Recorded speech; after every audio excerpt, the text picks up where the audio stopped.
Você ainda tem a oportunidade de recalcular seus investimentos de tempo para transformar seus resultados. A noite de destino está chegando, e nela teremos 32 cidades com palestras inéditas. Você não pode perder essa chance. Quero expressar minha gratidão a Lisboa e a Portugal por nos acolherem de forma tão especial. Agradeço por essa porta que foi aberta. Pois sabemos que não é pela nossa capacidade, mas pelo amor e misericórdia que recebemos. Agora, peço ao Senhor que o sobrenatural acompanhe cada pessoa aqui presente. Que os milagres que elas necessitam invadam suas vidas e suas casas. Que as necessidades delas sejam atendidas agora. Quando as portas se fecham, é sua vontade que as abra, Senhor. Abra essas portas agora, por favor. E onde as portas precisam ser fechadas, para que não sigamos por caminhos errados, feche-as agora. Neste momento, nós nos unimos em oração. Intercedendo por todos aqui, declarando um futuro melhor, pedindo perdão pelos pecados, proclamando prosperidade em tudo que tocarem e fizerem. E invocando as bênçãos do céu sobre a vida de cada um de nós. Pedimos tudo isso na autoridade do nome que está acima de todo nome, o nome de Jesus. Hoje, vamos falar sobre destino. Nos últimos anos, tenho me dedicado profundamente ao estudo deste tema. O destino é o ponto final da nossa jornada, é a forma como terminamos nossa vida.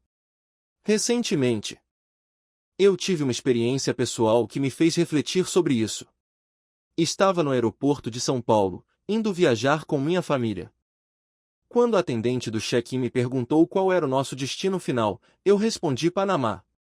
No entanto, ela não encontrou nosso nome no sistema para essa cidade e me disse que nosso destino final não era o Panamá, mas Miami. Eu expliquei que só íamos passar o dia no Panamá antes de seguir para Miami. Isso me fez perceber algo importante. O fato de estar em um lugar por um tempo não significa que esse seja seu destino final. Naquela hora, o aeroporto estava reformado, sem ar-condicionado, com as crianças chorando e a confusão típica de quem está viajando. Mas isso não era o destino, era apenas uma escala. Da mesma forma, às vezes na vida, enfrentamos dificuldades temporárias.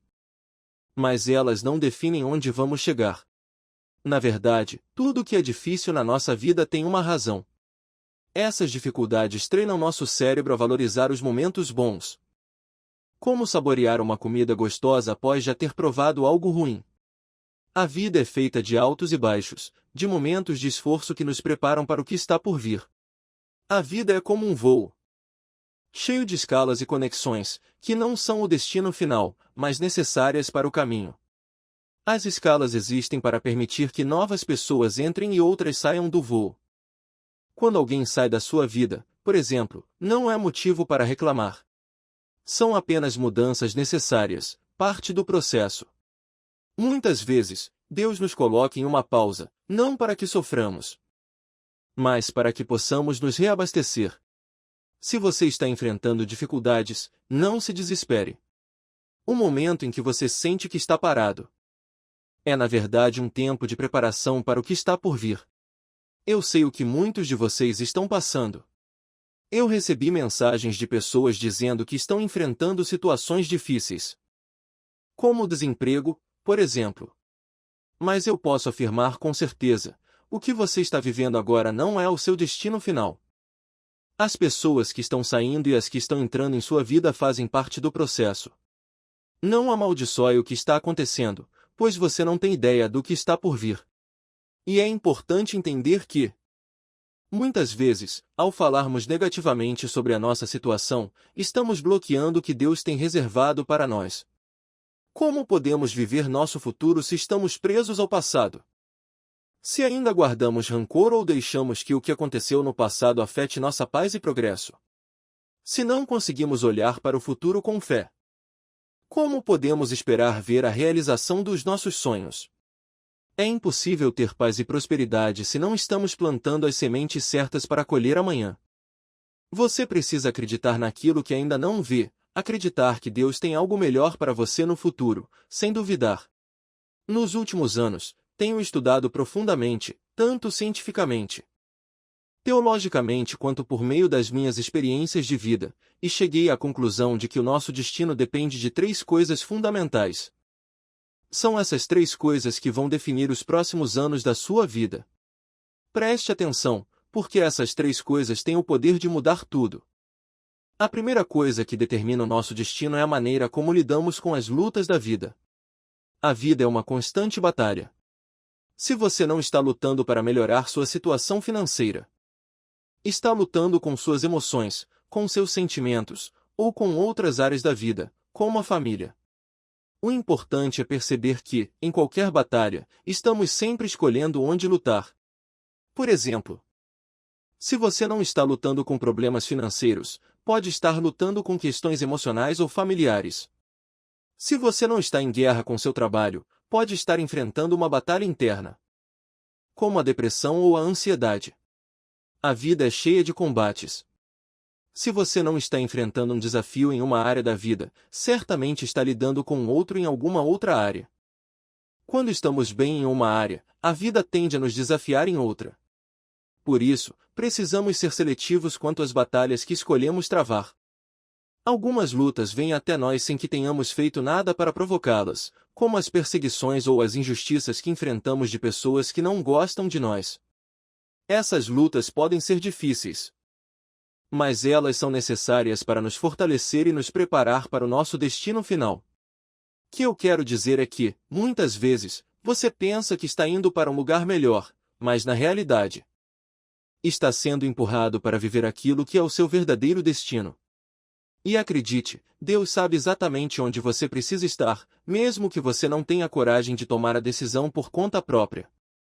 Às vezes, o que parece ser uma expulsão ou algo negativo é, na verdade, uma forma de Deus te impulsionar para o próximo nível, te dando força e uma nova perspectiva de vida. As lutas que não criamos, que aparecem na nossa vida sem aviso, não são simples desafios. Eu chamo essas de lutas divinas, porque elas surgem com um propósito muito maior do que nossa compreensão inicial.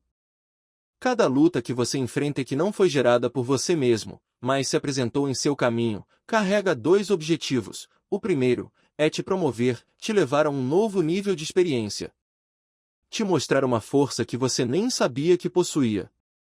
O segundo é te colocar na história, fazer com que você seja lembrado por aquilo que superou. Essas lutas, embora difíceis e até mesmo assustadoras, têm um papel crucial em sua vida. Um exemplo disso é a história de Davi. Ele não saiu de casa com o intuito de enfrentar um gigante. Davi foi até o campo de batalha apenas para entregar pão e queijo para seus irmãos, sem saber que a luta o aguardava ali. Mas, ao chegar, ele se depara com Golias, o gigante que desafia o exército de Israel. Davi não tinha planejado aquela batalha, mas a luta veio até ele. E, contra todas as probabilidades, ele venceu. Por quê? Porque toda luta divina, por mais desvantajosa que pareça, já tem a vitória garantida antes de começar. Essa mesma verdade se aplica a muitas outras histórias na Bíblia, como a de Jacó. Ele fugiu de casa porque seu irmão Esaú queria matá-lo, mas ele não fez nada de errado para merecer esse destino. No entanto, essa expulsão o levou a um encontro divino. Quando ele passou a noite em um lugar chamado Betel, a casa de Deus, e lutou com um anjo. Durante essa luta, Jacó foi abençoado e recebeu um novo nome, Israel, Príncipe de Deus. Toda luta divina, como essa, tem o poder de mudar seu status, te promover e te posicionar para uma grande transformação. E o mais incrível é que, antes mesmo de a luta começar, você já está destinado a vencer. No entanto, muitas vezes, não vemos essas lutas com os olhos da fé. Somos propensos a ver tudo como uma adversidade, uma perda, um momento de angústia. Mas, se você se abrir para a possibilidade de que essas dificuldades estão sendo usadas para fortalecer você, para te promover, para te levar a um lugar melhor, as coisas começam a fazer mais sentido. O que você vê como um obstáculo, na verdade, pode ser um trampolim para o seu crescimento espiritual, emocional e até mesmo físico. Quando você entra em lutas que não são suas, guerras que você mesmo criou, você acaba perdendo tempo, energia e recursos que poderiam ser usados para a luta verdadeira, aquela que foi preparada para o seu crescimento e realização. Por exemplo, discussões no trânsito ou conflitos desnecessários no trabalho são armadilhas que desviam sua atenção. São batalhas que não vão te levar a lugar algum, e o inimigo sabe disso. O seu trabalho é fazer com que você entre em guerras que não foram enviadas por Deus, para que você se desgaste e perca a força que deveria ser usada em uma batalha que realmente importa. A chave aqui é discernir quais lutas são divinas e quais são distrações. Lutas divinas são aquelas que vão te levar para o próximo nível, mesmo que no início você não veja como será possível vencer. Elas podem parecer desproporcionais, como um adolescente enfrentando um gigante, mas no fim, são elas que moldam o seu caráter e te preparam para o propósito que Deus tem para você. Não é fácil. Mas lembre-se, se você está passando por uma luta que parece impossível, talvez seja exatamente o que você precisa para crescer, para aprender e para ser mais forte. Deus nunca vai te deixar sozinho nas batalhas que Ele permite que você enfrente. E a vitória já está garantida, mesmo quando a luta parece desigual. O importante é não desistir. Confiar no processo e entender que cada desafio é uma oportunidade de transformação.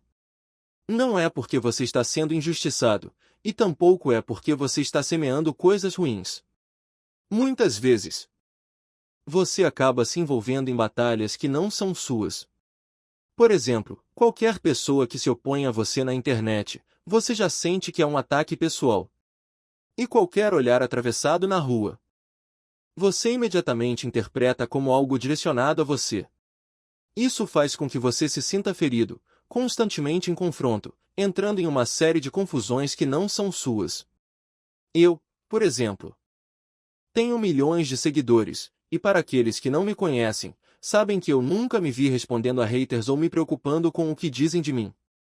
Nunca. Sabe por quê? Por quê? Por mais que tenha pessoas que me odeiem, eu decidi não me deixar guiar pelos meus sentimentos.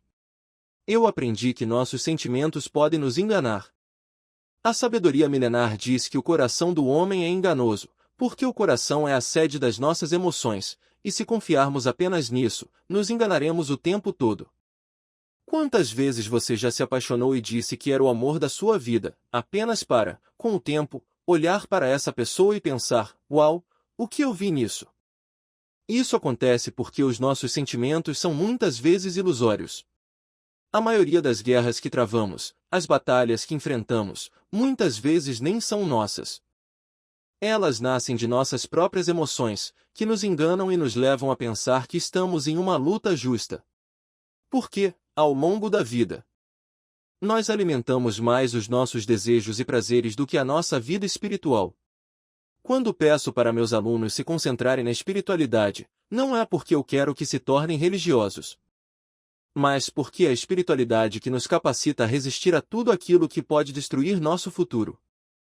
Ela nos dá discernimento para perceber o que realmente vale a pena e o que não passa de uma distração. Quando alguém me ataca nas redes sociais, isso é um problema dele, não meu. Se alguém não gosta do que faço, é um direito dele. Eu sei que Deus me mandou fazer o que estou fazendo, então eu não vou entrar na guerra dele. Ele pode continuar atacando, mas eu não vou me engajar nisso. É como um cachorro latindo para um carro em movimento. O carro não vai parar porque o cachorro está latindo. Quem está protegido não teme latidos. Talvez você se sinta desprotegido, vulnerável, porque sua cobertura espiritual não está forte. E é por isso que qualquer crítica ou dificuldade te afeta tanto. Mas, acredite, esta é uma noite em que tudo vai terminar bem para você. Com o tempo, aprendi a escolher melhor as minhas batalhas. Não entro em qualquer combate, especialmente quando percebo que ele não é divino. O que é divino? Aquilo que não é algo que você criou, mas algo que acontece porque é parte do seu destino. A maioria dos problemas que enfrentamos, admitamos, nós mesmos os criamos. Então, a primeira lição que quero passar para você é: faça uma lista dos problemas que você criou e comece a resolvê-los, um a um. Os problemas que Deus permite que aconteçam em sua vida, Ele mesmo resolve. Mas os que você cria, é com você mesmo. Vou te dar um exemplo pessoal. Recentemente, recebi uma notificação de um vizinho que fez uma denúncia sobre o barulho do gerador da minha casa. Meu primeiro impulso foi de raiva. Eu pensei, ele tem meu telefone, ele pode me chamar, mas foi fazer denúncia? Eu comecei a planejar como iria retaliá-lo. Mas, aí, percebi que aquela guerra não era minha. Então, ao invés de reagir impulsivamente, eu tomei a decisão de pedir desculpas e resolver a situação. E, para isso, gastamos um dinheiro extra para melhorar o isolamento do barulho do gerador. Foi necessário gastar, foi necessário pedir desculpas. Mas o mais importante é que eu não entrei em uma batalha que não era minha. E é isso que quero que você entenda: não entre em guerras que não te pertencem. Nós muitas vezes nos deixamos levar por propostas e distrações que nos tiram do nosso propósito. Eu, por exemplo, sou convidado constantemente a participar de programas de TV. A me tornar apresentador, porque tenho uma boa base de seguidores e consigo me comunicar bem. Mas eu sempre digo não, porque sei que meu propósito é outro. Eu fui chamado para treinar pessoas, para anunciar boas notícias, e é isso que eu faço. Pode ser que essas propostas me ofereçam mais dinheiro, mais fama, mais audiência, mas elas não são parte da minha corrida. E, assim como um corredor que, na linha de partida, não olha para os outros, não devemos desviar nosso olhar para o sucesso dos outros. Isso só nos faz perder o foco. Muitos de nós perdemos tempo e energia tentando correr uma corrida que não é nossa, olhando para as redes sociais e comparando nossa vida com a dos outros. Você se compara com a pessoa que comprou a bolsa que você sonha ou que perdeu peso rapidamente. Mas a verdade é que isso é um jogo mental, uma distração. O diabo, o verdadeiro adversário, quer nos fazer entrar em guerras que não são nossas ou nos fazer correr em corridas que não fomos chamados para correr. E é por isso que, desde que descobri meu propósito, há quase 10 anos, eu nunca mais me desviei dele. Eu comecei com muito pouco. Minhas primeiras turmas tinham poucas pessoas, mas eu sabia que estava no caminho certo. Não estava preocupado com os resultados imediatos, mas com as sementes que estava plantando para o futuro. Não tenha pressa para começar grande, pois a vida é feita de processos, e é necessário ser fiel à sua jornada, sem desviar, sem se comparar com o que os outros estão fazendo. Hoje, vejo muitas pessoas me acompanhando, e posso até parecer que tenho uma vida boa. Mas não se engane, foram mais de 30 anos de dificuldades, de tentativas e erros, até que eu finalmente comecei a colher os frutos. Não olhe para o palco dos outros e compare com seu bastidor. Não vale a pena. A vida é sobre ser fiel ao seu propósito, à sua corrida. E acredite, só quem cumpre o seu propósito é verdadeiramente feliz.